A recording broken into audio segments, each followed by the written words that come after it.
Hey, you're back. Welcome back. This is Minding Your Business with the Lancaster Chamber of Commerce. I'm Chris Spiker of Antelope Valley Florist. No Aaron Goldstein today. Aaron's on vacation, but with me, Rob Duchow, and he's with the Southern California Gas Company Public Affairs Manager. It's good to be here. And listening to that bumper music coming in, I think I need to pep up my voice. It was a little monotone. Let's pep it up. Right. It's Saturday. People are driving around or sitting, and we actually have listeners. And then every once in a while, I turn the video machine on, and we have video. Right. And the neat thing about that is it has some history, and people will find us in Discovery. Where will people find that video? It's going to be on the Lancaster Chamber website. They're up in the corner on the front page. There's a YouTube icon. You tap on that. 175 videos, interviews that we've done over the last couple of years. So I think people are going to find you in Discovery. I mean, the gas company. You're the only show in town. Around here we are. Okay. And that's, But still, they want to learn something, and they want to have a good feeling about the people they do business with.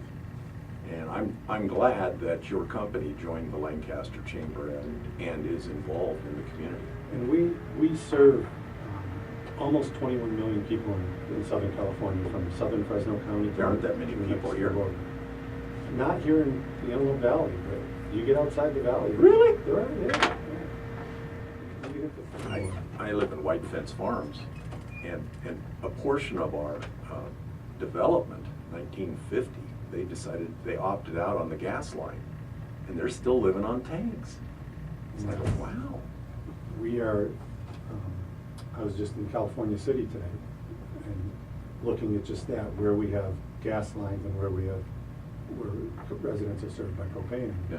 There's many residential streets there I drove down where you see gas meters, and you go around the corner and there's propane tanks in the backyard. And so, that's something we're looking at right now. Whew. How do we get the snap your fingers and it'll just happen? Tom Wheel, another friend of ours from the Board of Trade. What a neat guy. He is quite a history. But the city manager in California City, since he's been there, he's talked to me about how do we get gas to our residents. They pay more for propane than they would for natural gas. There's added safety when you bring natural gas to the home. You'll never be in the middle of a long shower on a Saturday evening and run out of hot water with natural gas. Well, some people take for granted the benefits that the utilities bring to their lives. And frankly, get very upset when the utilities fail. Yeah. If your lights go out, it's not pleasant. There's a lot of things you can't do around your home without electricity. If you turn on your shower and there's no hot water because your gas isn't flowing, it doesn't start the morning off very, very nice. And Plan B. you can go to Plan B and take a cold shower, but you still want to come home and cook dinner. And if it's in the winter, you want your home heated. We are so lucky to live indoors, really. Yeah. With comforts, and we're pretty fragile creatures, aren't we? And for all the people who are out there, and you hear it from time to time in this state. You don't hear it around the Antelope Valley a lot, but people who think we don't need fossil fuels. Yeah. I always, when somebody says that to me, I invite them to try to live without them, and ask them why they are still using them if they don't think they need them. Yeah. What are we going to burn? We got to burn something, right? There was a time when we were clear cutting the forests of America, and fossil fuels saved American forests. Fossil fuels saved the whales that were being hunted for whale oil to light our homes. So there's a lot.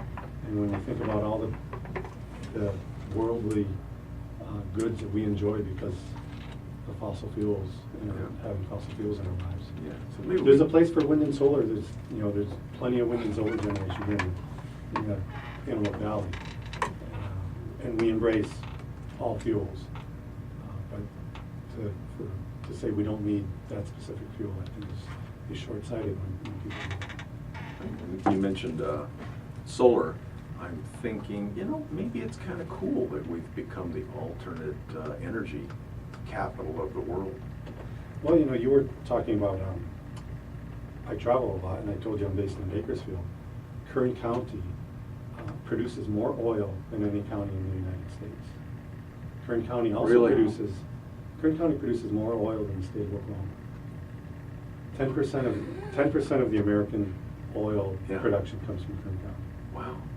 Kern County also produces more electricity from solar than any county in the United States. Wow. And Kern County produces more electricity from wind than any county in the United States.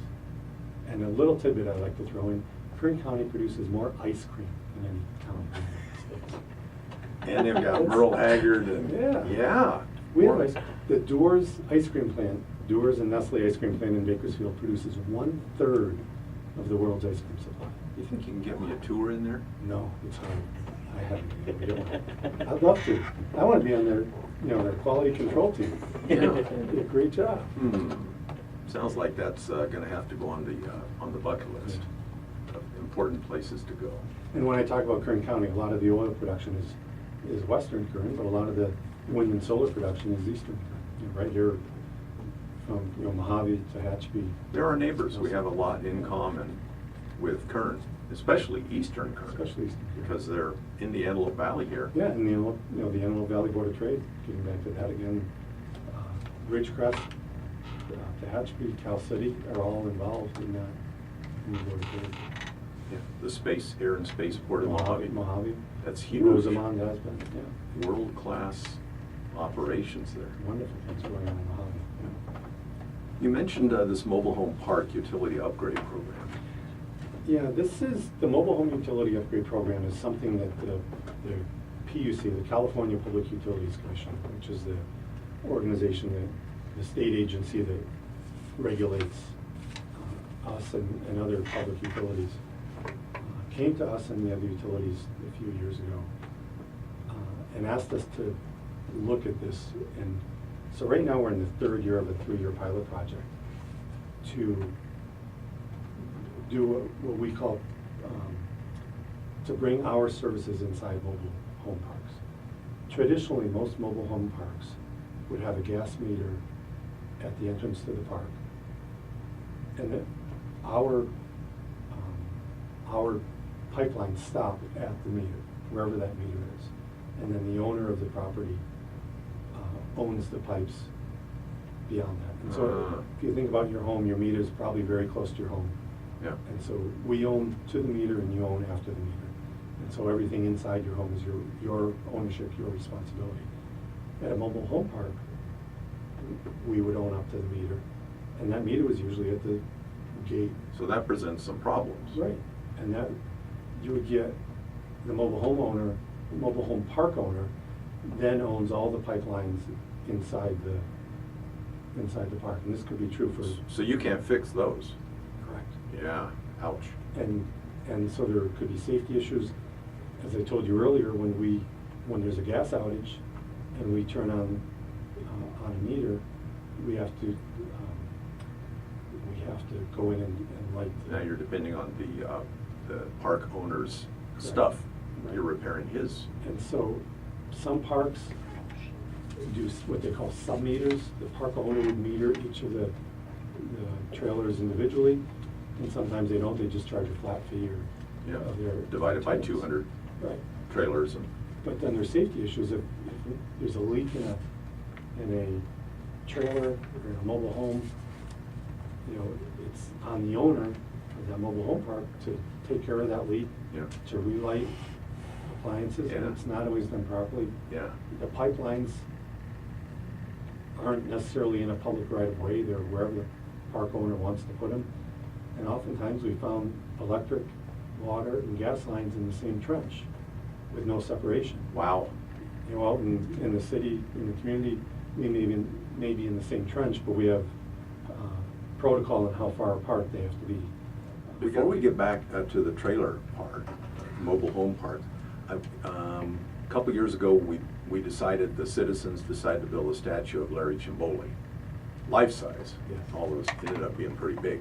And you told me that the Southern California Gas Company would like to be involved. Yes. And so we put you down on the list. And the day we dedicated the statue, you showed up with a check. If you want to be involved, you can get to know a lot of people, a lot of the movers and shakers. when you get to know those people, you can get involved in different groups like the Valley Board of Trade or Chambers of Commerce, and have a say in what goes on in your community, how things are going.